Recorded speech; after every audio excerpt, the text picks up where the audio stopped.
I saw my daughter-in-law throw a leather suitcase into the lake and speed off in her car. I ran over to the water's edge and heard a muffled sound coming from inside. "Please, please, don't let it be what I'm thinking," I whispered, my hands shaking over the wet zipper. I dragged the suitcase out, yanked the clasp open, and my heart stopped. What I saw inside made me tremble in a way I had never felt before in my 62 years of life. But let me explain how I got to that moment. How a quiet October afternoon turned into the most terrifying scene I have ever witnessed. It was exactly 5:15 in the afternoon. I know because I had just poured my tea and glanced at the kitchen clock, that old clock that belonged to my mother. I was standing on the porch of my home, the house where I raised Marcus, my only son. The house that now felt too big, too silent, too full of ghosts. Since I buried him 6 months ago, Lake Crestwood shimmered in front of me, still as a mirror. It was hot, the sticky, humid kind of heat that makes you sweat beneath your blouse even when you are standing still. Then I saw her. Serena's silver sedan appeared on the dirt road, kicking up a cloud of dust. My daughter-in-law, my son's widow, was driving like a mad woman. The engine roared unnaturally. Something was wrong, terribly wrong. I knew that road. Marcus and I used to walk it when he was a boy. Nobody drove like that unless they were running from something. She slammed on the brakes right by the lakeshore. The tires screeched and slid. The dust made me cough. I dropped my teacup. It shattered against the porch floor, but I didn't care. My eyes were fixed on her. Serena sprang out of the car like she'd been launched by a spring. She was wearing a gray dress, the one Marcus gave her for their anniversary. Her hair was messy, her face red. She looked like she'd been crying or screaming, or both. She opened the trunk so violently I thought she'd rip the door off, and then I saw it. The brown leather suitcase I had given her myself when she married my son. "So you can carry your dreams everywhere," I told her that day. How foolish I was, how naive. Serena pulled it from the trunk. It was heavy. I knew from the way her body strained, from the way her arms trembled. She looked around, nervous, scared, guilty. I will never forget that look. Then she walked toward the water's edge. Every step seemed to cost her, as if she were carrying the weight of the world, or something worse. "Serena!" I yelled from the porch, but she was too far away, or perhaps she didn't want to hear me. She swung the suitcase once, twice, and on the third movement, she hurled it into the lake. The sound of the impact sliced the air. Birds scattered and flew up. Water splashed, and she just stood there, watching the suitcase float for a moment before it slowly began to sink. Then she ran. She scrambled back to the car, as if the devil himself were chasing her. The engine revved, the tires squealed. She was gone. She vanished down the same road, leaving behind only dust and silence. I stood paralyzed. 10 seconds. 20. 30. My brain tried to process what I had just seen. Serena, the suitcase, the lake, the desperation in her movements. Something was terribly wrong. A chill shot down my back despite the heat. My legs began to move before my mind could stop them. I ran like I hadn't run in years. My knees protested, my chest burned, but I didn't stop. I ran down the porch steps, across the lawn, and onto the dirt road. My sandals kicked up dust. The lake was about 100 yards away, maybe less, maybe more. I don't know. I only know that every second felt like an eternity. When I reached the shore, I was breathless, my heart hammered against my ribs. The suitcase was still there, floating, sinking slowly. The leather was soaked, dark and heavy. I waded into the water without thinking. The lake was cold, much colder than I expected. It reached my knees, then my waist. The mud on the bottom sucked at my feet. I almost lost a sandal. I stretched out my arms, grabbed one of the straps of the suitcase, and pulled. It was unbelievably heavy, as if it carried rocks inside or something worse. I didn't want to think about what worse could be. I pulled harder. My arms shook and water splashed onto my face. Finally, the suitcase budged. I started dragging it toward the shore, and then I heard it. A faint, muffled sound coming from inside the case. My blood froze. No, it couldn't be. "Please, God, don't let it be what I'm thinking," I whispered. I pulled faster, more desperately. I dragged the suitcase onto the wet sand of the shore and fell to my knees beside it. My hands searched for the zipper. It was stuck, wet, perhaps rusted. My fingers slipped. "Come on, come on, come on," I repeated through gritted teeth. Tears began to blur my vision. I forced the zipper once, twice. It burst open. I lifted the lid, and what I saw inside made the entire world stop. My heart completely stopped beating. Air clogged in my throat. My hands flew to my mouth to stifle a scream. There, wrapped in a soaked blue blanket, was a baby. A newborn, so tiny, so fragile, so still. His lips were purple, his skin pale as wax, his eyes closed. He wasn't moving. Oh my God, no! My hands trembled so violently I could barely hold him. I lifted him from the suitcase with a delicacy I didn't know I still possessed. He was cold, so cold. He weighed less than a bag of flour. His little head fit in the palm of my hand. The umbilical cord was still attached, tied with a piece of string. String, not a medical clamp, common string. As if someone had done this at home, in secret, without any help. "No, no, no," I whispered over and over. I put my ear to his chest. Silence. Nothing.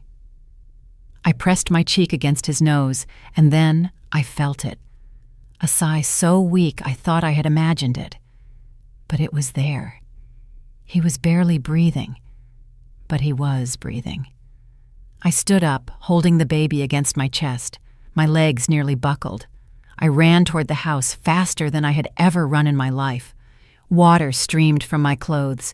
My bare feet bled from the sharp stones on the path, but I felt no pain, only terror, only urgency, only the desperate need to save this tiny life shivering against me. I burst into the house screaming. I don't know what I was yelling. Maybe help, maybe God, maybe nothing coherent. I grabbed the kitchen phone with one hand while holding the baby with the other. I dialed 911. My fingers slipped on the buttons. The phone almost fell twice. 911, what is your emergency?"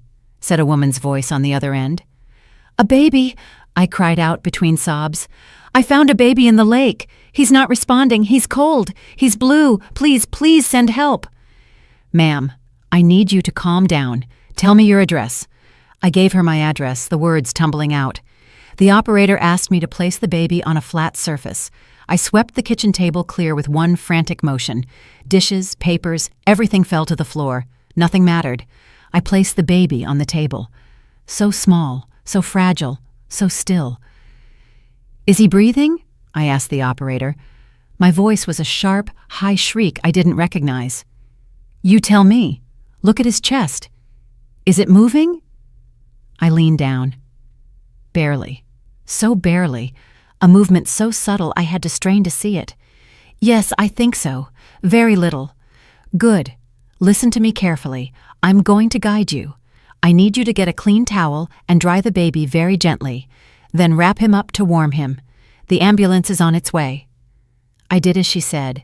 I grabbed towels from the bathroom. I dried his little body with clumsy, desperate movements. Every second felt eternal. I wrapped the baby in clean towels. I picked him up again, cradled him against my chest. I started rocking him without realizing it, an ancient instinct I thought I'd forgotten. "Hold on," I whispered to him. "Hold on, please. They're coming. They're coming to help you." The minutes the ambulance took were the longest of my life. I sat on the kitchen floor with the baby against my chest. I sang. I don't know what I was singing. Maybe the same song I used to sing to Marcus when he was small. Maybe just nonsense sounds.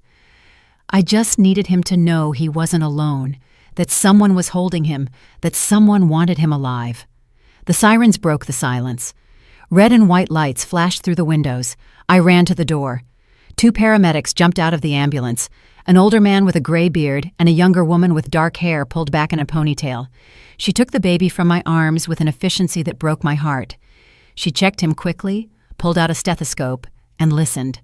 Her face showed no emotion, but I saw her shoulders tense. Severe hypothermia, possible water aspiration. We need to move him now, she said to her partner. They placed him on a tiny stretcher, fitted him with an oxygen mask. Their hands worked fast, connecting wires, monitors, things I didn't understand. The man looked at me. "Are you coming with us?" It wasn't a question. I climbed into the ambulance. I sat on the small side seat, unable to stop looking at the baby, so tiny among all those machines. The ambulance started up, sirens wailing. The world blurred past the windows. "How did you find him?" the paramedic asked while still working. "In a suitcase, in the lake. I saw someone throw it in." She looked up, stared at me, then looked at her partner. I saw something in her eyes. Concern. Perhaps suspicion. Maybe pity. "Did you see who it was?" I opened my mouth, then closed it. Serena, my daughter-in-law, my son's widow, the woman who had cried at Marcus's funeral as if the world had ended. The same woman who had just tried to drown a baby. How could I say that? How could I believe it myself? "Yes," I finally said. "I saw who it was." We reached City General Hospital in less than 15 minutes. The emergency doors burst open. A dozen people dressed in white and green surrounded the stretcher. They yelled numbers, medical terms, orders. They rushed the baby through a set of double doors. I tried to follow them, but a nurse stopped me. "Ma'am, you need to stay here. The doctors are working. We need information." She led me to a waiting room. Cream walls, plastic chairs, the smell of disinfectant. I sat down, trembling from head to toe. I didn't know if it was from the cold of my wet clothes or from the shock. Probably both. The nurse sat down across from me. She was older than the paramedic, maybe my age. She had kind wrinkles around her eyes. Her badge read Rhonda Banks. "I'm going to need you to tell me everything that happened," she said softly. And I told her, every detail. From the moment I saw Serena's car until I opened the suitcase. Rhonda took notes on a tablet. She nodded. She didn't interrupt. When I finished, she sighed deeply. "The police will want to talk to you," she said. "This is attempted murder, maybe worse." Attempted murder. The words floated in the air like black birds. My daughter-in-law, my son's wife, a killer. I couldn't process it. I couldn't understand it. Rhonda put her hand over mine. "You did the right thing. You saved a life today." But it didn't feel that way. It felt like I had discovered something terrible, something I couldn't put back in the dark, something that would change everything forever. 2 hours passed before a doctor came out to speak to me. He was young, perhaps 35, with deep circles under his eyes and hands that smelled of antibacterial soap. "The baby is stable," he said. "For now. He's in the neonatal intensive care unit. He suffered severe hypothermia and aspirated water. His lungs are compromised. The next 48 hours are critical." "Is he going to live?" I asked. My voice sounded broken. "I don't know," he said with brutal honesty. "We're going to do everything we can." The police arrived half an hour later. 2 officers, a woman in her 40s with her hair in a tight bun, and a younger man taking notes. The woman introduced herself as Detective Nia Thompson. She had dark eyes that seemed to see right through lies. They asked me the same questions over and over from different angles. I described the car, the exact time, Serena's movements, the suitcase, everything. Nia looked at me with an intensity that made me feel guilty, even though I hadn't done anything wrong. "And you are certain that was your daughter-in-law?" "Completely certain." "Why would she do something like that?" "I don't know." "Where is she now?" "I don't know." "When was the last time you spoke to her before today?" 3 weeks ago on the anniversary of my son's death. Nia wrote something down. She exchanged a look with her partner. "We are going to need you to come to the precinct to make a formal statement tomorrow. And you cannot contact Serena under any circumstances. Do you understand?" I nodded. What would I tell her anyway? Why did you try to kill a baby? Why did you throw him in the lake like trash? Why? Why? The officers left. Rhonda came back with a blanket and a hot cup of tea. You should go home, rest, change your clothes. But I couldn't leave. I couldn't leave that baby alone in the hospital, that baby I had held against my chest, who had drawn his last hopeful breath in my arms. I stayed in the waiting room. Rhonda brought me dry clothes from the hospital supply, nurse's scrubs and an oversized t-shirt. I changed in the bathroom, looked at myself in the mirror. I looked like I had aged 10 years in one afternoon. I didn't sleep that night. I sat in that plastic chair, watching the clock. Every hour I got up and asked about the baby. The nurses gave me the same answer: stable, critical, fighting. At 3 a.m, Pastor David Price appeared, the pastor from my church. Someone must have notified him. He sat next to me in silence. He didn't say anything for a long time. He was just there. Sometimes that is all you need, a presence, proof that you are not completely alone in hell. God puts trials in our path, he finally said. This doesn't feel like a trial, I replied. It feels like a curse. He nodded. He didn't try to convince me otherwise, and I appreciated that more than any sermon. As the sun began to rise, I knew that nothing would ever be the same. I had crossed a line. I had seen something I couldn't ignore, and whatever came next, I would have to face it. Because that baby, that tiny being fighting for every breath in the next room, had become my responsibility. I hadn't chosen him, but I couldn't abandon him either. Not after pulling him from the water, not after feeling his heart beat against mine. Dawn arrived without me noticing. Light streamed through the waiting room windows, painting everything pale orange. I had spent the entire night in that plastic chair. My back protested, my eyes burned, but I couldn't leave. Every time I closed my eyes, I saw the suitcase sinking. I saw that little body motionless. I saw the purple lips. Rhonda appeared at 7 a.m. with coffee and a sandwich wrapped in aluminum foil. "Do you need to eat something?" she said, putting it in my hands. I wasn't hungry, but I ate anyway because she stood there waiting. The coffee was too hot and burned my tongue. The sandwich tasted like cardboard, but I swallowed, I chewed. I pretended to be a normal person doing normal things on a normal morning. "The baby is still stable," Rhonda said, sitting next to me. "His body temperature is rising. His lungs are responding to treatment. That's a good sign. Can I see him?" She shook her head. "Not yet. Only immediate family, and we don't even know who his family is." Family. The word hit me like a stone. That baby had to have family. A mother, Serena, but she had tried to kill him. So who was the father? Where was he? Why had no one reported him missing? The questions piled up in my head with no answers. At 9 o'clock, Detective Thompson came back. This time she was alone. She sat down across from me with a folder in her hands. Her expression was hard, inquisitive. She looked at me as if I were the suspect. "Estelle," she said, opening the folder, "I need to ask you a few more questions. I've already told you everything I know." "I know, but some inconsistencies have arisen." Inconsistencies. The word floated between us like an accusation. I felt my stomach clench. What kind of inconsistencies? Nia took out a photograph and placed it on the small table between us. It was Serena's car, but it was in a parking lot, not by the lake. "This photo was taken by a supermarket security camera 20 miles from here yesterday at 5:20 in the afternoon." 5:20. 10 minutes after I saw her by the lake. "Impossible," I said. I looked at the photo closer. It was her car, license plate and all, but it couldn't be.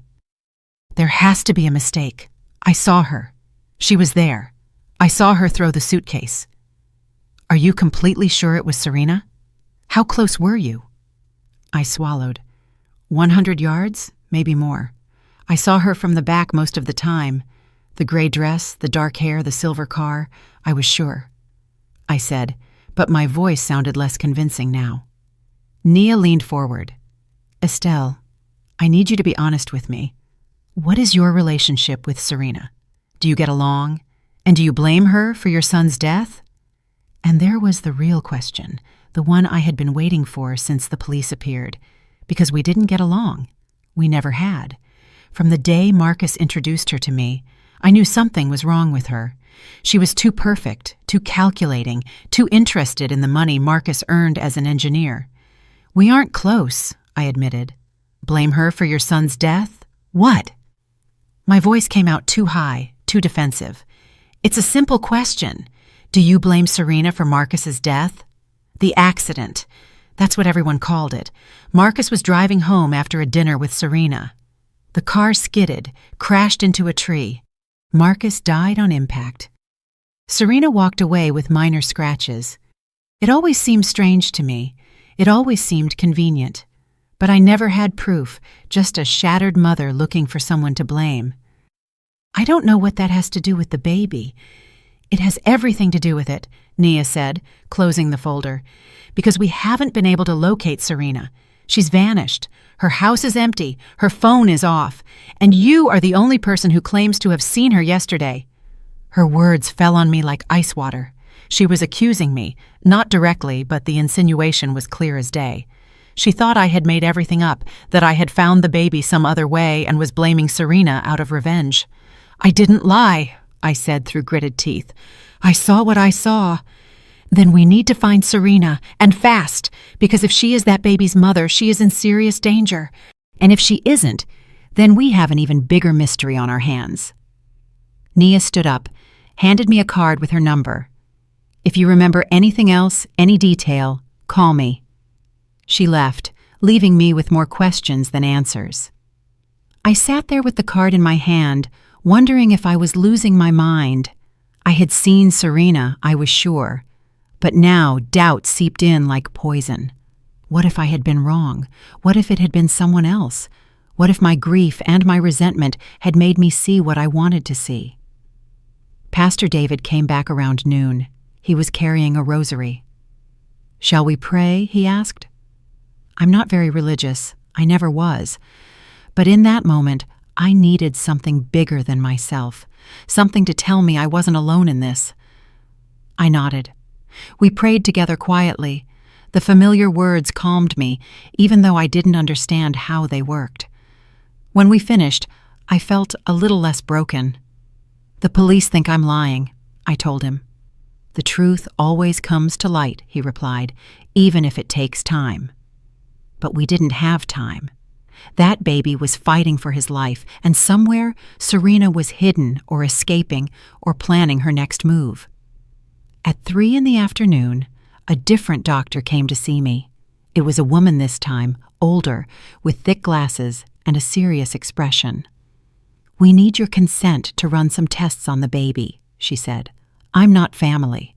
"We know, but you are the only responsible person at the moment. Social services is on the way, but in the meantime, we need to act. The baby needs blood work. We need to know if he has any medical conditions, if he was exposed to drugs, if he has injuries we haven't detected." I signed the papers. I didn't even read them completely. I just wanted them to do whatever was necessary to save him. 2 hours later, Aline Mitchell, the social worker, appeared. She was young. Too young to have that job, I thought. Perhaps 25. Short hair, gray suit, a professional smile that didn't reach her eyes. "Mrs. Johnson," she said, sitting next to me, "I need to ask you some questions about your situation. I understand you found the baby." Again, the story, again the questions. But Aline was different. She didn't look at me with suspicion. She looked at me with pity, which was somehow worse. "Do you live alone?" she asked. "Yes." "Do you have a stable income?" "I have my late husband's pension and some savings." "Criminal record?" "No." "Mental health issues? Depression? Anxiety?" I hesitated. After Marcus died, I took antidepressants for 3 months. My doctor said it was normal, that grief sometimes needed chemical help. I stopped when I started feeling better. "I had depression after my son's death," I admitted, "but it passed." Aline wrote something down. I couldn't see what. "The baby is going to need a temporary home when he leaves the hospital," she said. "If he leaves. Child Protective Services will look for certified foster families. In the meantime, he will remain in state custody." State custody. Those words broke something inside me. That baby I had held against my chest, who had breathed his first desperate breath in my arms, was going to be handed over to strangers, to a system, to people who would see him as just another case, another number. And if I wanted to? The words came out before I could stop them. What if I wanted to take care of him? Aline looked at me, surprised, then skeptical. "Mrs. Johnson, you are 62 years old. You are not certified as a foster family. You have no legal relationship with the baby, and you are involved in an active criminal investigation." "I didn't do anything wrong. I saved his life." "I know, but the system has protocols. The best interest of the child comes first, and frankly, your age and your recent emotional situation are factors we have to consider." I felt like I'd been slapped. Too old. Too unstable, too damaged. Maybe she was right. Maybe it was crazy even to think about it. But when I closed my eyes, all I saw was that fragile little body, and I knew no one else in the world would love him the way I could. That night, I went home for the first time in 36 hours. Rhonda convinced me. She said I needed to shower, sleep in a real bed, that the baby would be fine, that they would call me if anything changed. I drove home as the sun set. The lake shimmered on my right. I stopped at the same spot where I had seen Serena, where I had dragged the suitcase out. I got out of the car, walked to the shore. The suitcase was gone. The police had taken it as evidence, but I could see exactly where it had been. I could see my own footprints in the dry mud. I stood there as darkness fell, wondering if I would ever know the truth, wondering if Serena was watching from somewhere, wondering what the hell had really happened. And then my phone rang. It was the hospital. My heart stopped. "Mrs. Johnson," said Rhonda's voice, "you need to come back now." I drove back to the hospital, breaking every speed limit. My hands trembled on the steering wheel. My heart pounded so loudly I could hear it over the engine noise. Rhonda hadn't given details on the phone. She had just said to come back now. Those two words were enough to fill my head with the worst possible scenarios. The baby had died. It had to be that. Why else would they call me with such urgency? He had fought for 2 days, and finally his little body had given up. I hadn't been enough. I arrived too late. I parked poorly, leaving the car diagonally across 2 spaces. I ran toward the emergency doors. Rhonda was waiting for me at the entrance. Her expression was serious, but there was something else, something I couldn't decipher. "He's alive," she said immediately, as if she knew exactly what I was thinking. "The baby is alive, but you need to come with me." She led me down hallways I didn't know. We went up to the 3rd floor, past the neonatal intensive care unit. We kept walking. Finally, we reached a small conference room. Inside were Detective Thompson, Aline, the social worker, and a man I didn't know. He was older, perhaps 60. He wore a dark suit and glasses. He had the face of a lawyer. "Please, sit down," Nia said, gesturing to a chair. I sat down. My legs felt like jelly. Everyone looked at me with an intensity that made me want to run. "We received the results of the baby's DNA test," Nia said. Her words dropped like stones into still water. DNA. I didn't understand why they had done that. To look for what exactly? "And?" I asked, when the silence became unbearable. Nia exchanged a look with the man in the suit. He nodded. She opened a folder and pulled out several printed sheets. She placed them in front of me. "The baby is a boy. He was born approximately 3 days ago, according to medical tests, and—" Nia paused. "He is your grandson." The world stopped. The words made no sense. I heard them, but my brain refused to process them. My grandson. Impossible. Marcus had died 6 months ago. He hadn't left behind a child, a pregnancy, nothing. "That's impossible," I whispered.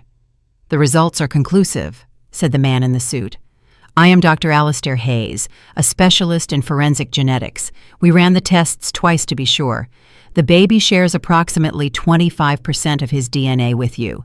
He is definitively your biological grandson, Marcus's son.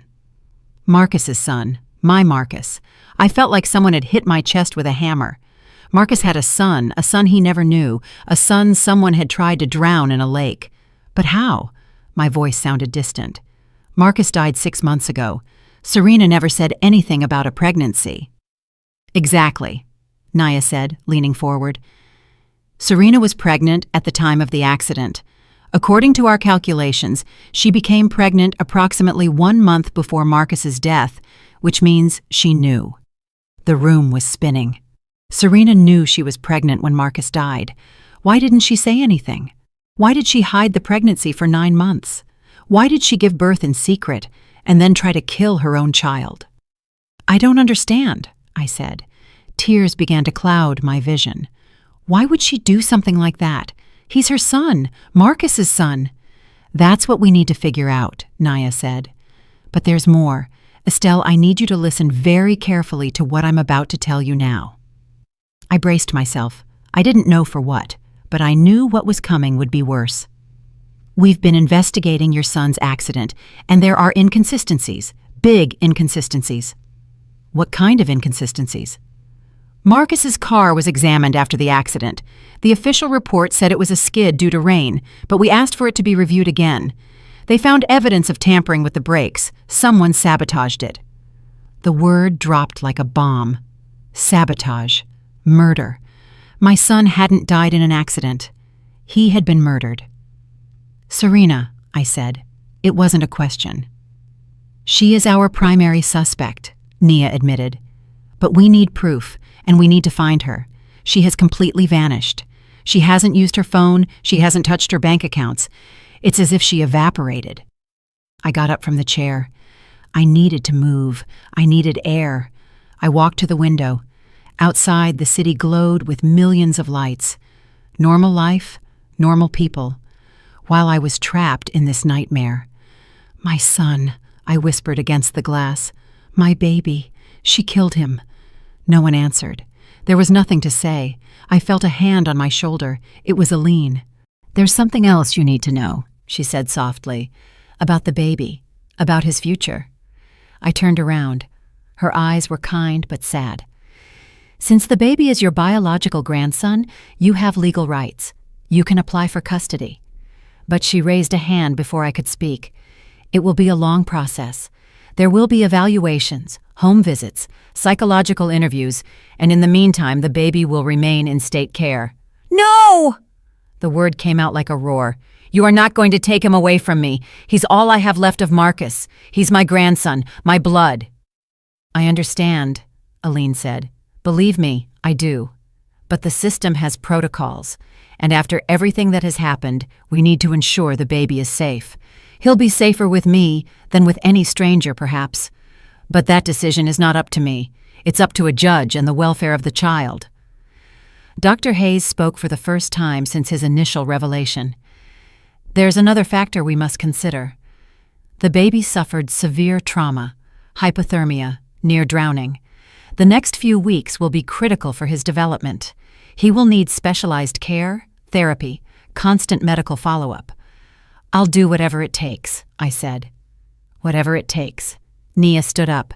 Estelle, I need you to understand something. You are not a suspect.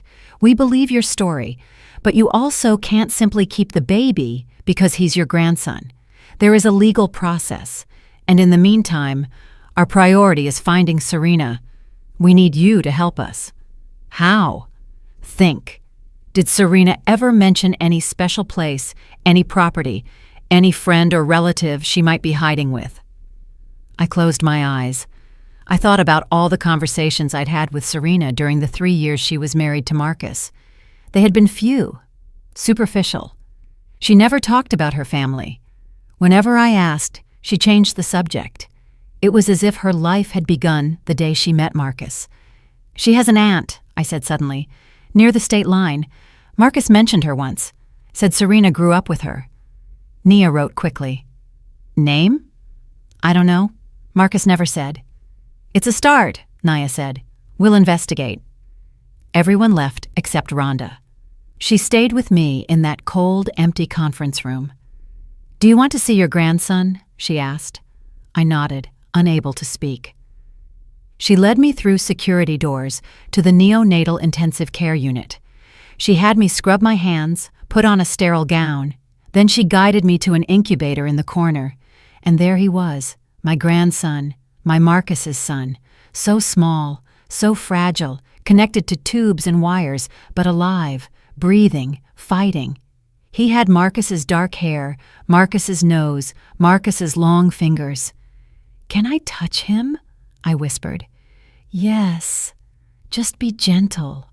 I put my hand through the opening of the incubator. I touched his little hand. It was so soft, so warm. His tiny fingers closed around my index finger. A reflex, but it felt like a promise. Hello, little one, I whispered. I'm your grandma, and I promise I'm going to protect you. No one is ever going to hurt you again. I swear it on your daddy's memory. Rhonda put her hand on my shoulder. He needs a name, she said softly, for the hospital records, until we find the mother or a judge decides. A name. Marcus had wanted to name his first son Elijah, a strong, powerful name. He had told me once during a Christmas dinner, if I ever have a son, I'm going to name him Elijah. Elijah, I said. His name is Elijah. I stayed there all night, sitting next to the incubator, holding his hand, singing him the songs I used to sing to Marcus, promising him a future I didn't know if I could give him, but promising it anyway. Because now I knew the truth. This baby wasn't a stranger I had found by chance. He was my blood, my family, everything I had left of my murdered son, and I wasn't going to let anyone take him away. Not the system, not Serena, not anyone. The following days were a bureaucratic hell. I woke up every morning at 5. I showered, got dressed, and drove to the hospital. I spent the day next to Elijah's incubator, and in the evenings, the visits came. Lawyers, social workers, police, all with folders, all with questions, all deciding if I was good enough to raise my own grandson. Aline showed up on the third day with a list of requirements. She read it in a monotonous voice, as if reciting an appliance manual. You will need a clean criminal background check, a complete psychological evaluation, a medical exam, income verification, personal references from at least 3 non-family members, and to complete a 40-hour childcare training course. 40 hours. As if I hadn't raised a son myself. As if I didn't know how to change a diaper or mix formula. But I didn't say anything. I just nodded and took the papers she handed me. How long will all this take? I asked. If you're lucky, 6 weeks. If not, 3 months. 3 months. Elijah would be in temporary homes for 3 months while I jumped through bureaucratic hoops to prove I deserved to raise him. And what happens to him in the meantime? When he is discharged from the hospital, he will go to a certified temporary foster family. He will receive adequate care. You will be allowed to visit him twice a week under supervision. Twice a week under supervision. As if I were a threat. As if I hadn't been the one who saved him from drowning. That night, I called Pastor David. I needed references. I needed people to say I wasn't crazy, that I was capable, that I could do this. He came to my house the next day. He sat in my kitchen, drinking the same tea I used to make for Marcus when he was a boy. Of course, I'll help you, he said. You're one of the strongest women I know. That child is lucky to have you. But I didn't feel strong. I felt old, tired, scared. I was 62. How was I going to chase a 2-year-old when I was 64? How was I going to help him with homework when I was 70? How was I going to be there for his high school graduation if I reached 80? I'm too old for this, I said aloud for the first time. Pastor David looked at me over his cup. Sarah was 90 when she gave birth to Isaac. Age is just a number when there is love involved. I wanted to believe him. I really did.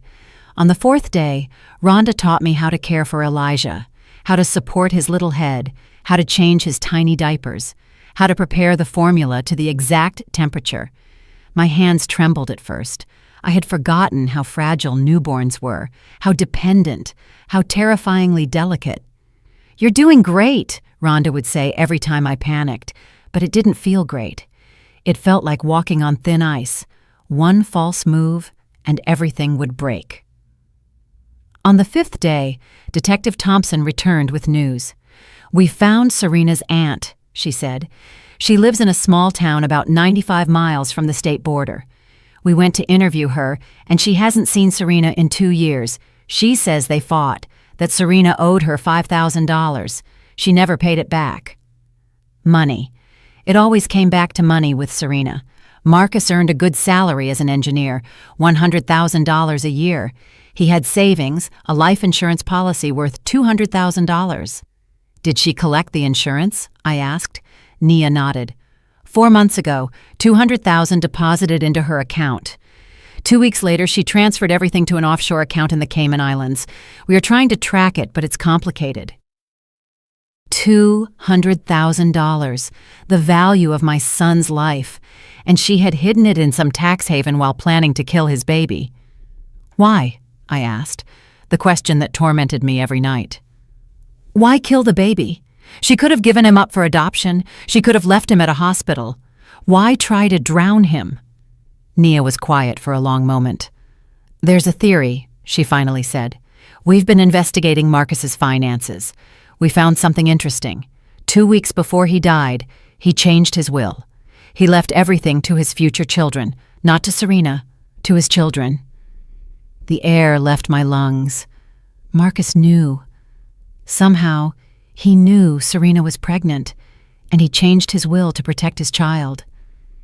"She killed him for money," I whispered. "We believe so. And then she found out the money would go to the baby if he was born alive, so she decided to eliminate him too." The pure malice of it left me speechless. She had killed my son, carried the pregnancy to term, given birth alone, and then tried to drown her own baby, all for money. "Do you have enough to arrest her?" "When we find her, yes, but she's still missing. She's smart. She knows we're looking for her." Days turned into weeks. Elijah grew stronger. The doctors removed the tubes one by one.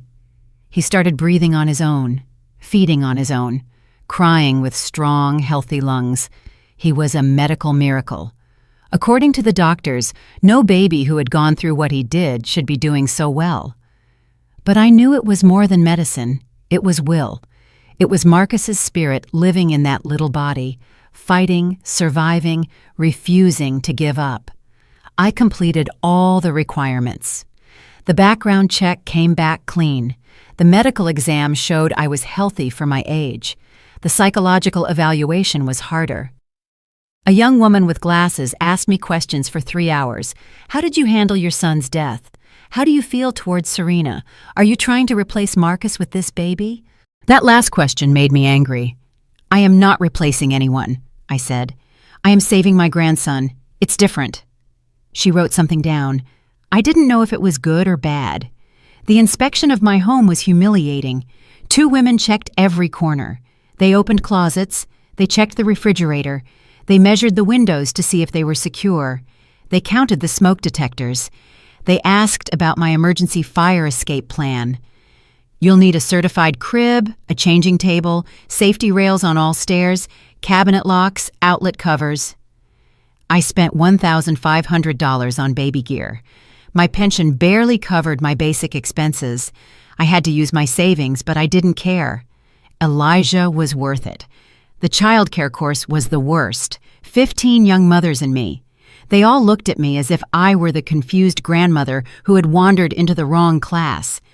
The instructor was 25 years old. She explained things I already knew with insulting slowness. Babies need to eat every 3 hours. Babies cry when they are hungry or wet. Never shake a baby. I nodded and took notes, even though I wanted to scream that I had raised a son to adulthood, that I knew exactly what I was doing. But I needed that certificate, so I swallowed my pride and pretended to learn. 6 weeks after finding Elijah in the lake, Aline appeared at the hospital with a small smile. "You completed all the requirements," she said. "The judge will review your case next week. If all goes well, you could have temporary custody in 2 weeks." 2 weeks. After 42 days of bureaucratic hell, I could finally take my grandson home. But that same night, when everything seemed to be improving, my phone rang. It was Nia. Her voice sounded tense. "Estelle, I need you to come to the precinct.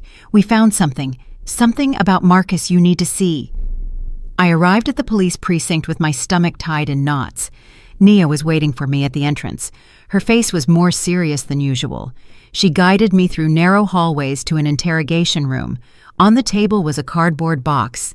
Inside, I recognized Marcus's belongings: his wallet, his watch, his broken phone, the things they had returned to me after the accident. "What is this?" I asked.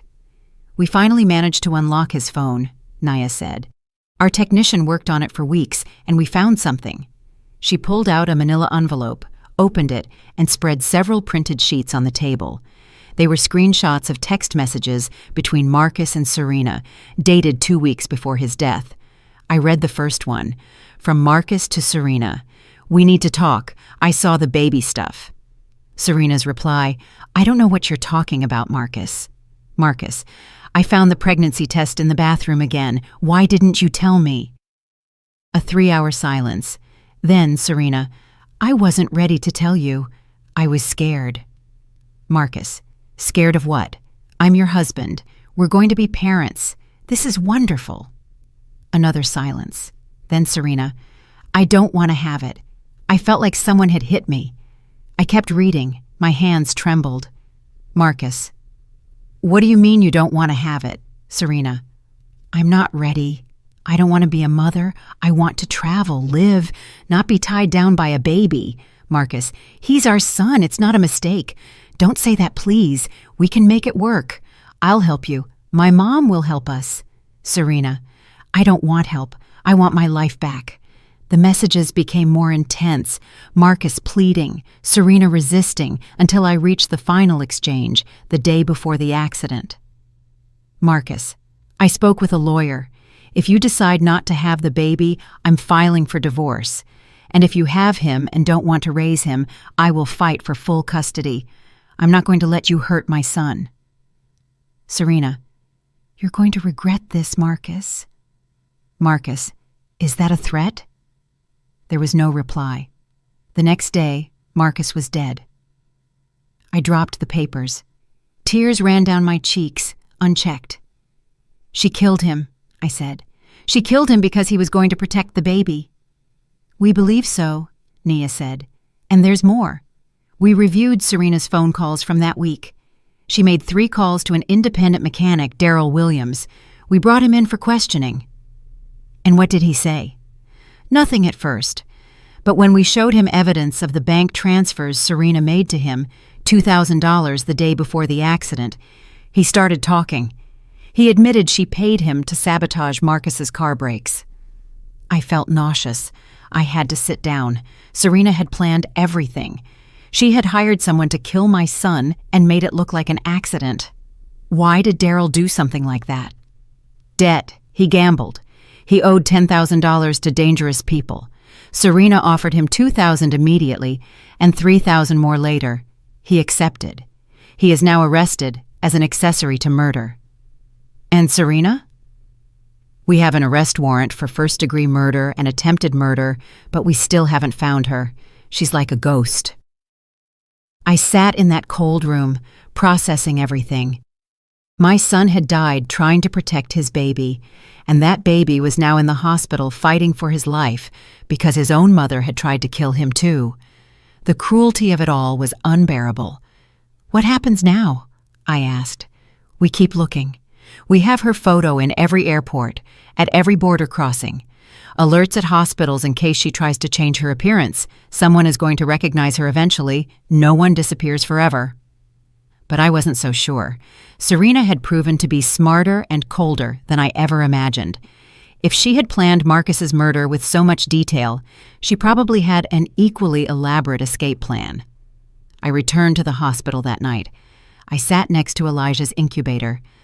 I watched him sleep, so innocent, so oblivious to all the horror surrounding him. He had cost his father his life simply by existing. His mother had tried to kill him, and I was all he had between him and a system that would see him as just another file. "Your daddy loved you," I whispered to him. "He died protecting you, and I'm going to finish what he started. I promise you." Rhonda appeared with coffee. She sat next to me in silence for a while.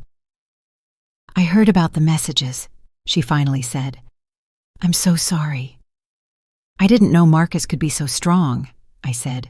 "He was always gentle, kind, but in those messages, he was a warrior, willing to fight for his son." "Love does that," Rhonda said. "It turns you into someone stronger than you thought possible." She was right. I was feeling it myself. I had never considered myself particularly strong, but now I was fighting the system, fighting time, fighting a fugitive killer, all for this baby. The next few days were all about preparation. I converted Marcus's room into a room for Elijah. I removed the rock band posters, the soccer trophies, the college photos. I painted the walls a soft yellow. I installed the new crib, the changing table, the musical mobile that played lullabies. It was painful dismantling my son's sanctuary, but necessary. Marcus was gone. Elijah was alive, and he needed a space to grow. Pastor David came to bless the room. He sprinkled holy water in the corners. He prayed for Elijah's protection, for my strength, for justice for Marcus.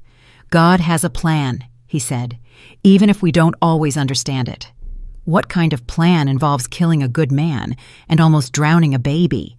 I asked bitterly. "The kind of plan that turns evil into redemption. Serena wanted to destroy this family, but look at it. Marcus left a legacy. You found a new purpose. That baby survived against all odds. Evil didn't win. Love won." I wanted to believe him. Some days I could. Other days I only saw darkness. The hearing with the judge was scheduled for a Tuesday. I dressed in my best suit, the one I wore to Marcus's funeral. Aline accompanied me. We entered a small courtroom. The judge was a woman in her 50s, gray hair pulled back, a severe but not cruel expression. She reviewed all my papers, the certificates, the references, the evaluations, the home inspection report. She read every page with painful attention. Finally, she looked up. "Mrs. Johnson," she said, "I have reviewed your case carefully. It is very unusual, a 62-year-old woman requesting custody of a newborn. But it is also unusual for a grandmother to save her grandson from drowning. My heart was pounding so hard, I was sure everyone could hear it. I have spoken with the hospital, with the social workers, with your references, and they all say the same thing, that you are dedicated, loving, capable, that baby was lucky you were there that day." I felt tears forming, but I held them back. "I have also read about the criminal case, the suspicion that the baby's mother murdered his father and then tried to kill the baby. It is horrific, unthinkable. That child needs stability. He needs love. He needs someone to protect him." A long, endless pause. "Therefore, I grant temporary custody to Estelle Johnson for a period of 6 months. During that time, there will be monthly visits from social services, progress evaluations, and at the end of the 6 months, we will review whether custody becomes permanent. Congratulations, Grandma." The gavel struck, and suddenly I could breathe again. I cried right there in the courtroom. I cried from relief, from gratitude, from fear, from everything. Aline hugged me. "You did it," she whispered. "You get to take him home." 3 days later, 6 weeks after pulling him from the lake, I took Elijah home. Rhonda helped me install him in the car seat. She explained everything again. How to hold him, how to feed him, how to spot signs of trouble. "He's going to be fine," she said, "and I'm just a call away if you need me." I drove home at 20 miles per hour. Every bump terrified me. Every approaching car seemed like a threat, but we arrived safe and sound. I walked into the house with Elijah in my arms. I carried him to his room. I laid him in his crib. He looked so small in that space, so vulnerable. But he was breathing. He was alive. He was safe. For now. The first few weeks with Elijah at home were the hardest of my life. I had forgotten how exhausting it is to care for a newborn. The sleepless nights, the inexplicable cries, the constant panic of doing something wrong. At 30, I had raised Marcus with youthful energy. At 62, every sleepless night left me shattered. But there were also moments of pure magic. When Elijah grabbed my finger with his little hand, when he stopped crying upon hearing my voice, when he opened those dark eyes that were identical to Marcus's and looked at me as if I were his whole world. In those moments, I knew every second of exhaustion was worth it. Rhonda came 3 times a week. She taught me tricks I had forgotten, how to get him to burp easier, how to swaddle him tightly so he would sleep better, how to read his different cries. She became more than a nurse. She became a friend, a lifeline. "You're doing an amazing job," she would tell me every time. But I didn't feel amazing. I felt terrified. Every strange noise at night made me jump. Every car that passed slowly in front of my house made me nervous. Serena was still free somewhere, and although the police said she had probably fled the country, I couldn't shake the feeling that she was close, watching, waiting. I installed new locks on all the doors, security cameras on the porch, an alarm connected directly to the police. I spent another $800 I didn't have, but Elijah's safety was priceless. One night, 3 weeks after bringing him home, I found something. I was organizing Marcus's belongings that I had stored in boxes, his clothes, his books, his papers. At the bottom of a box, I found a worn brown leather journal. I didn't know Marcus kept a diary. I opened it with trembling hands. The first pages were from years ago, thoughts about his job, his friends, nothing important. But then I reached the entries from the last year, the year he met Serena. I met someone today, read an entry from 4 years ago. Her name is Serena. She's beautiful, smart, mysterious. There's something about her I can't quite figure out. She intrigues me. I kept reading. The entries about Serena became more frequent. Marcus was in love, completely captivated, but there were also doubts. Sometimes I feel like I don't really know her. She never talks about her family. When I ask, she changes the subject. It's as if her life began the day we met. Another entry. I found Serena looking through my bank statements. She said she was just curious, but something felt wrong. Why would she check that without asking first? And then the one that chilled me to the bone. Dated 1 month before his death. Serena is pregnant. I found the test, but when I confronted her, she was furious. She said she doesn't want to have it, that it will ruin her life. How can she say that? It's our son. I changed my will today. Everything will go to the baby. I don't trust Serena with money, not after seeing how she spends $400 on shoes, $1,000 on bags. She always wants more. But a baby is not an accessory. It's a life, and I'm going to protect it, no matter what. The last entry was from the day of his death. Serena threatened me today. She said I would regret pressuring her about the baby. I don't know what she means, but it scares me. I'm going to talk to Mom tomorrow, tell her everything. Maybe she can help me figure out what to do. I just know I can't let Serena hurt our son. I will always protect him. He never got the chance to talk to me. He died that night, and I never knew he needed help, that he was scared, that he had seen the danger coming, but not fast enough. "I'm sorry," I whispered to the journal. "I am so sorry, my love. I should have noticed. I should have seen that something was wrong. But I couldn't change the past.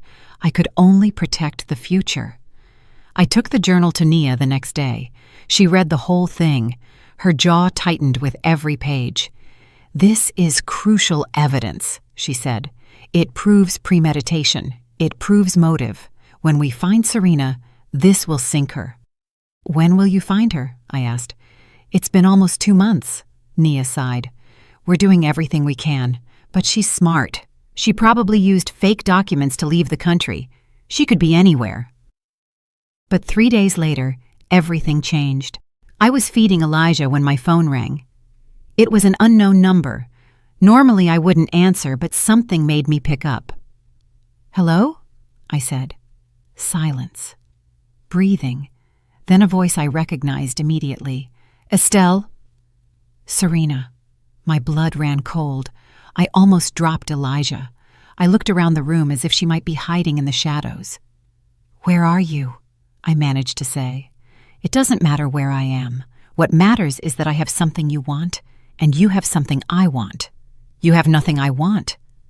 "I have the truth," she said, "about what really happened with Marcus, about why I did what I did. I bet you want to know." "I already know the truth. I read Marcus's diary. I know you killed him for money. I know you're a monster." A cold, humorless laugh.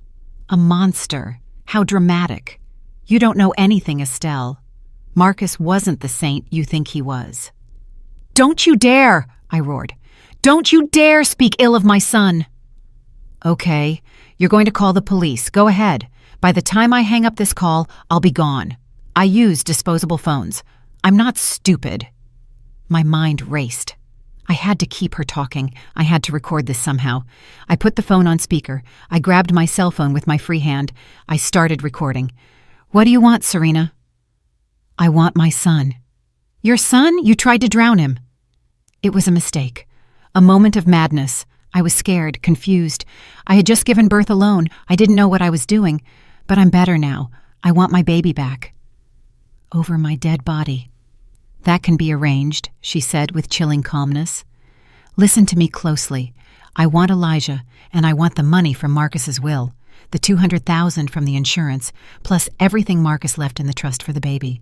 That's another $300,000, $500,000 total. All that Marcus had worked for, all that he had saved, all destined for his son.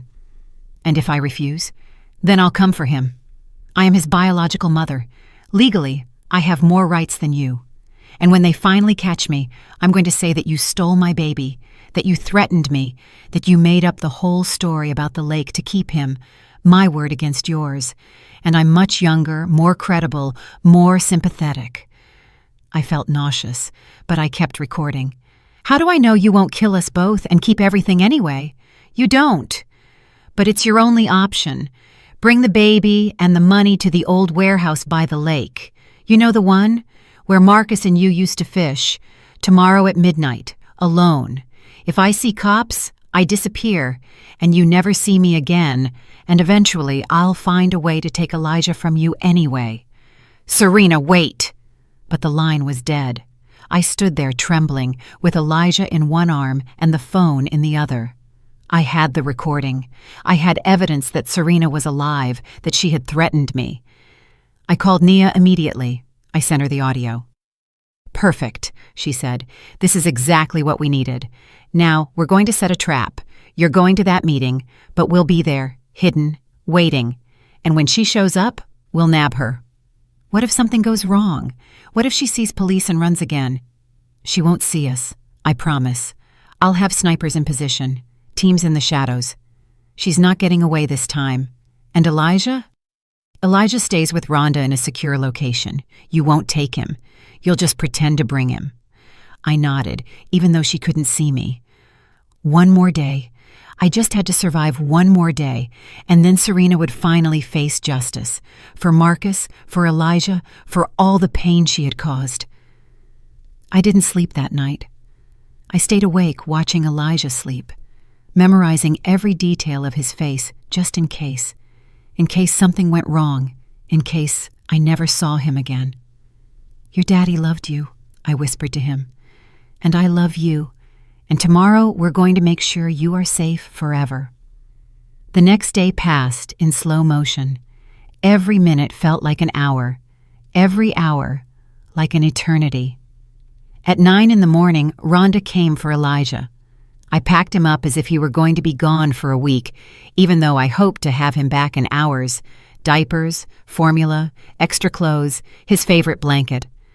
My hands shook as I put everything in the bag.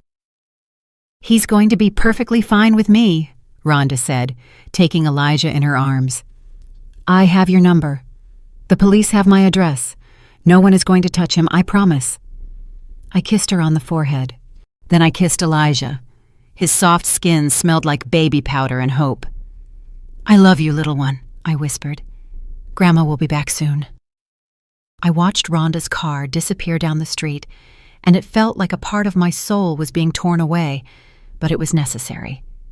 Elijah had to be far away, safe, just in case things went wrong. Nia arrived at 2 in the afternoon with 3 other officers, 2 men and a woman, all in civilian clothes, all armed. They turned my living room into an operations center. Laptops, radios, maps of the area around the warehouse. "Let's review the plan again," Nia said, unfolding a map on my dining room table. "The warehouse is here, abandoned for 5 years. It has 3 entrances, main, side, and rear. We'll have teams covering all 3. You enter through the main entrance at midnight exactly."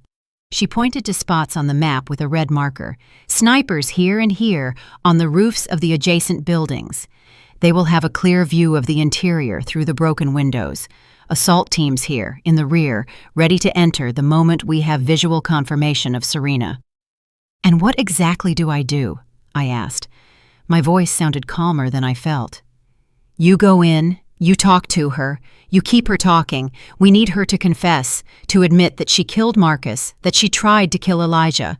You will be wearing a hidden microphone. We'll record everything." One of the officers, a tall man in his 30s, pulled out a small, button-sized device. "This goes taped to your clothes right here." He pointed just below my neck. "It transmits everything in real time. It also has a panic button. If you press this 3 times quickly, we go in immediately, no matter what." He showed me how it worked.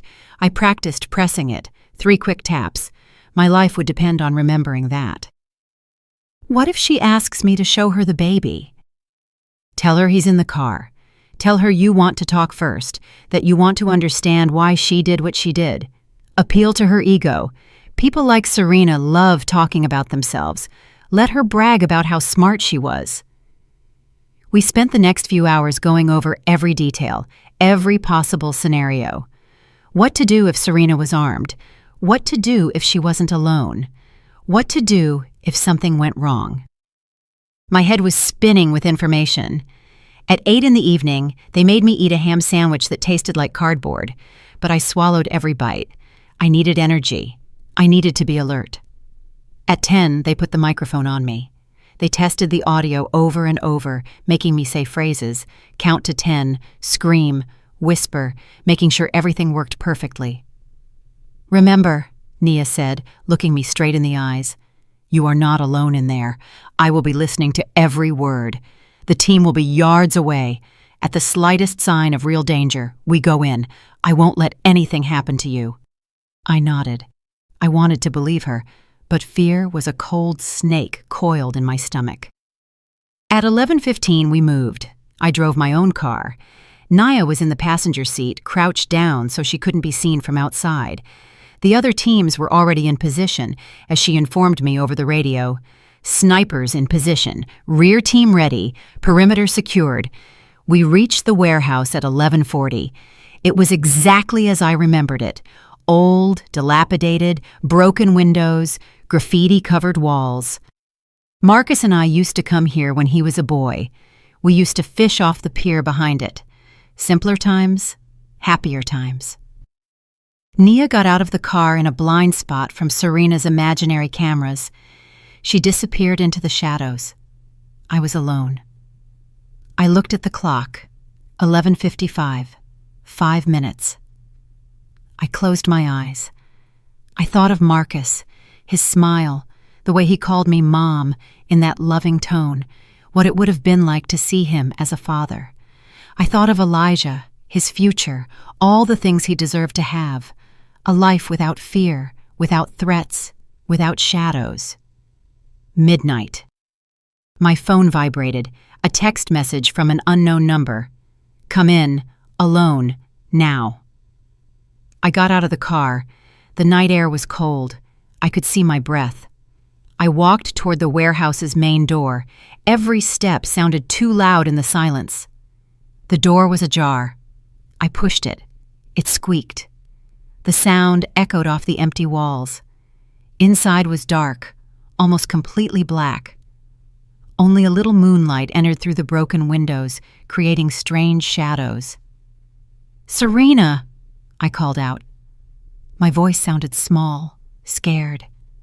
"Close the door," a voice said from the shadows. Serena's voice. I closed the door. My eyes slowly adjusted to the darkness, and then I saw her, standing in the center of the warehouse. She was wearing dark clothes, black jeans, a hooded sweatshirt. She looked different, thinner, her hair cut short, dyed blonde, but it was her. "You came," she said. She sounded almost surprised. "You said you wanted to talk." I said I wanted my son and the money. Where are they? "I want answers first. I want to know why. Why did you kill Marcus? Why did you try to kill Elijah?" She laughed, that same cold sound I had heard on the phone. "Why do you think, Estelle? For money. It was always for money. Marcus loved you. He gave you everything." Marcus was a romantic idiot. He talked about love and family and the future. I wanted freedom. I wanted to travel, live, not be tied down to a house and a crying baby. "Then why did you marry him?" "Because he was an engineer. He earned well. He had savings. He had life insurance. It was an investment. I was going to wait 5 years, divorce him, take half of everything. But then I got pregnant, and it ruined my plan." Her words were venom.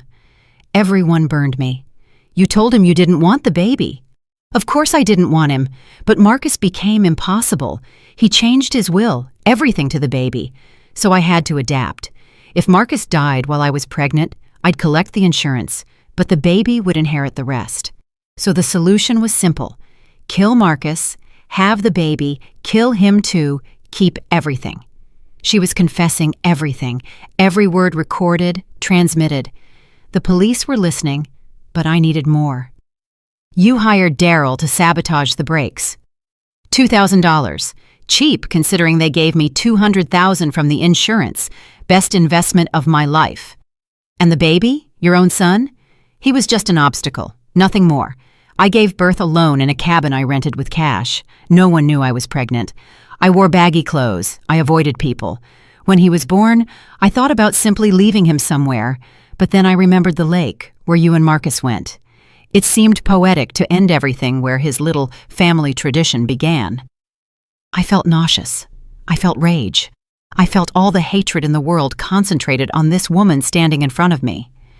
"But you failed. I saved him." "Yes, that was annoying, but it doesn't matter because now I'm going to finish the job. Where is Elijah, Estelle?" "I'm not giving him to you." It wasn't a question.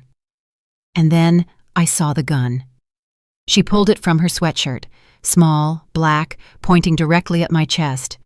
"Last chance. Where is my son?" I pressed the panic button. Once, twice, 3 times. "You're never going to touch him," I said. Her finger moved toward the trigger. Everything seemed to move in slow motion. I saw the flash. I heard the shot. I felt something hit my shoulder, hot, burning. I fell backward, and then the warehouse exploded into movement. Doors burst open, blinding lights, voices screaming, "Police! Drop the weapon! Now!" I saw Serena turn. She saw the guns pointing at her. She saw that she was surrounded. She saw that she had lost. And for a second, I thought she was going to shoot again. I thought she was going to force them to kill her, but she lowered the weapon. Slowly, she let it drop to the floor. She raised her hands. 3 officers tackled her, pinned her face down, put her in handcuffs. She was shouting curses, threats, but it didn't matter. She was arrested. She was finished. Naya ran toward me, knelt down by my side. "Estelle, stay with me." "I'm fine," I managed to say, even though the pain in my shoulder was unbearable. "You caught her. Tell me you caught her." "We have her. She's done for. Now hold still. The ambulance is on its way." I closed my eyes. It was enough. It was finally over. I woke up in the hospital again, but this time it was different. This time, what I felt wasn't despair, but relief. Peace. My shoulder hurt where the bullet had torn through muscle, but no bone. "Luck," the doctor said. 2 inches to the left, and it would have been your heart. Rhonda was sitting next to my bed, holding Elijah. When I opened my eyes, she smiled. "Look who woke up," she said, coming closer. Someone missed you a lot. I took Elijah with my good arm. I cradled him against my chest. He smelled like baby powder and innocence. He started making little noises, those small sounds babies make when they are content. "Hello, my love," I whispered. "Grandma is fine. Everything is fine now." Nia appeared an hour later. She carried flowers and a tired smile. "How are you feeling?" "Like I've been shot," I said. "But alive. What happened to Serena?" "Arrested. Charges of first-degree murder for Marcus, attempted murder for Elijah, attempted murder against you, plus a list of other crimes: conspiracy, fraud, obstruction of justice. She's going to spend the rest of her life in prison, without the possibility of parole." The words were sweet as honey. Justice. The recording worked perfectly. She confessed everything. Her lawyer tried to argue she was coerced, that you forced her to say those things, but the jury saw the complete video. They saw her pull the gun, shoot you. They had no mercy. 30 minutes of deliberation, guilty on all counts. "When was the trial?" I looked out the window, confused. "How long was I out?" 3 days. The bullet did more damage than they initially thought. They had to operate on you twice, but you'll recover completely, according to the doctors. 3 days. I had missed 3 days. I looked at Elijah, alarmed.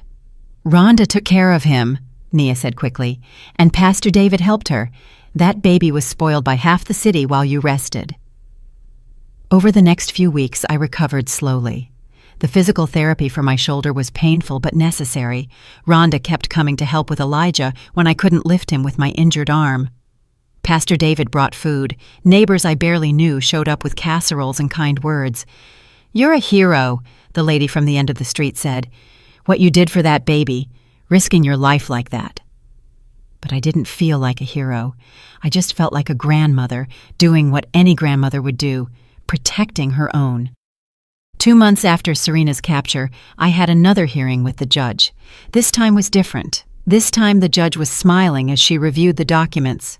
"Mrs. Johnson," she said, "I have reviewed all the reports from the last 6 months, the social services visits, Elijah's medical evaluations, the progress reports, and I must say, I am impressed." My heart pounded fast. "Elijah is thriving under your care. He is meeting all his developmental milestones. He is healthy, happy, loved, and you have proven to be more than capable despite the challenges." "Thank you, Your Honor.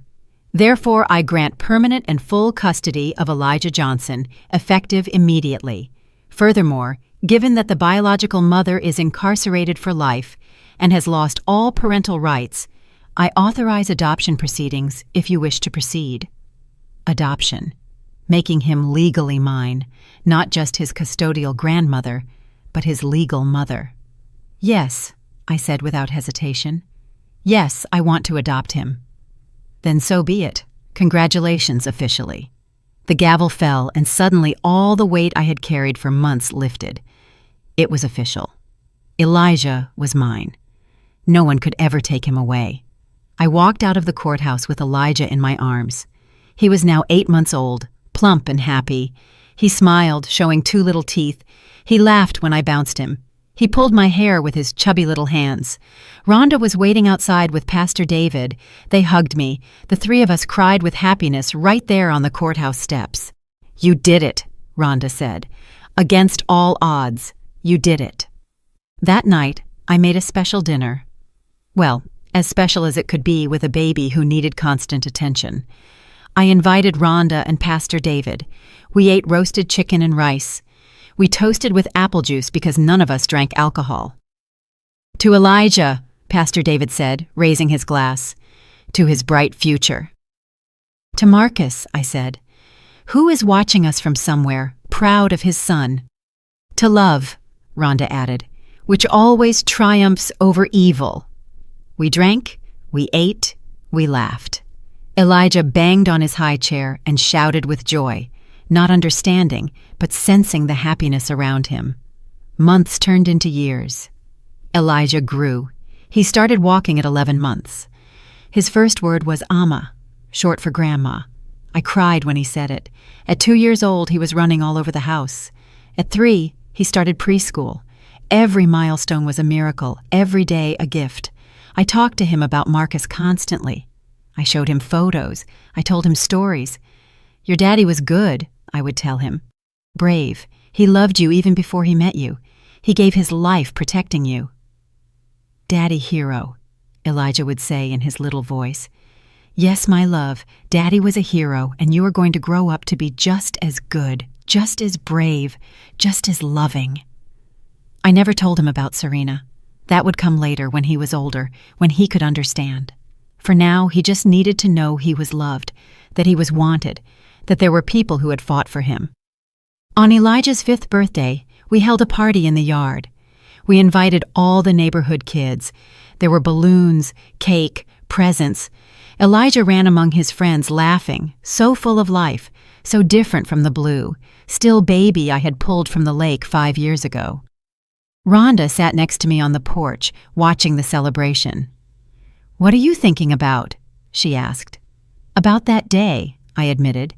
"About how I could have been 5 minutes late, how I might not have looked out the window at the exact moment, how everything could have been different. But it wasn't. You found him. You saved him. It was your destiny." "Or Marcus's," I said.